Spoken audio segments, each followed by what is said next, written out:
ISKCON সম্প্রদায়, হিন্দু সম্প্রদায় তোমাদেরকে সতর্ক করে দিতে চাই, আমার ভারতবর্ষে বাবরি মসজিদকে ভেঙে দিয়ে তোমরা মন্দির বানিয়েছো। আমরা আন্দোলন করেছি কিন্তু কোনো কাজ হয় নাই। তবে সতর্ক করে দিতে চাই, বাংলাদেশে বাইতুল মুকাররম ভেঙে যদি রত্নগিরি মন্দির বানানোর সিদ্ধান্ত করো, বাংলার জমিনের কোন মুসলমান বসে থাকবে না, বসে থাকবে না, বসে থাকবে না। কথা বলেন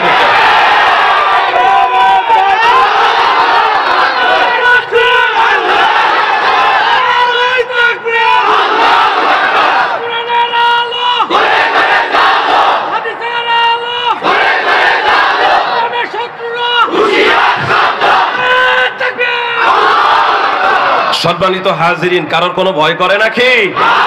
তাহলে ভয় করতে হবে কার? ইব্রাহিম আলাইহিস সালাতু ওয়াস সালাম ভয় করেছেন কার? জোরে বলেন কার? বাংলাদেশে ভারতের পরিচালিত ইসকনের ব্যাপারে আমি অনেক সময় কথা বলেছি। এই ইসকনের সর্বোচ্চ নেতা চট্টগ্রামের ওদের মূল অফিস থেকে তারা আওয়াজ ছড়ে দিয়েছে। কি আওয়াজ? যে বাইতুল মুকাররম নাকি তাদের রত্নগিরি মন্দির ছিল প্রাচীন সময়। নাউজুবিল্লাহ, আসতে বলবেন। বাইতুল মুকাররম নাকি তাদের রত্নগিরি মন্দির ছিল। কোন ছাগল কুকুরও তো এই কথা বিশ্বাস করবে না। মনে করেছে যে বললে মনে হয় হয়ে যাবে। ডোনাল্ড ট্রাম্পের কাছে চিঠি পাঠিয়েছে, আর ডোনাল্ড ট্রাম্প তো এমন এক পাগলা, এরকম করে। ওর মাথায় ডিস্টার্ব আমার মনে হয়। তবে একটা জিনিস একটু চিন্তার ব্যাপার, যেই আমেরিকা নারী নেতৃত্ব বলে বেশি চিল্লায়, কমলা না অবলা, এই অবলারা কিন্তু তারা প্রধানমন্ত্রী বানায় নাই। পাগলারে প্রধানমন্ত্রী বানিয়েছে, কিন্তু মহিলাকে প্রধানমন্ত্রী বানায় নাই। কিন্তু বাংলাদেশের মানুষ, এদের ব্রেন গিয়েছে ড্রেনের ভিতরে, ঘুরে ফিরে নারীর আসল ছাড়া আর কোনো কিছু চেনে না। সম্মানিত হাজিরিন, আর বেশি নিচে যাব না। তবে সিদ্ধান্ত গ্রহণ করা আপনার এবং আমার দায়িত্ব। দ্বিতীয়বারের মতন যদি আপনারা আবার ভুল করেন, ওই স্বৈরাচার যদি বাংলাদেশে ঢোকে, তাহলে কিন্তু একেবারে ঝাড়া করে ছাড়বে।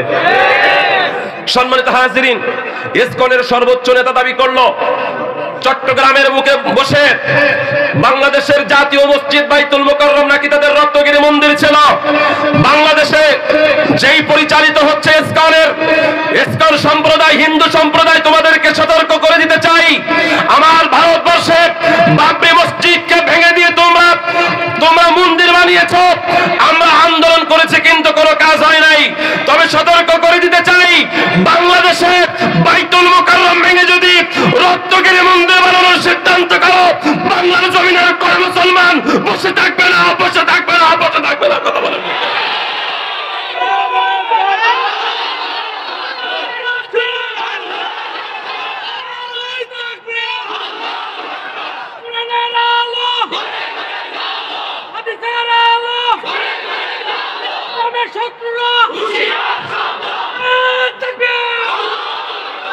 সম্মানিত হাজিরিন, কারোর কোনো ভয় করে নাকি? তাহলে ভয় করতে হবে কার? ইব্রাহিম আলাইহিস সালাতু ওয়াস সালাম ভয় করেছেন কার?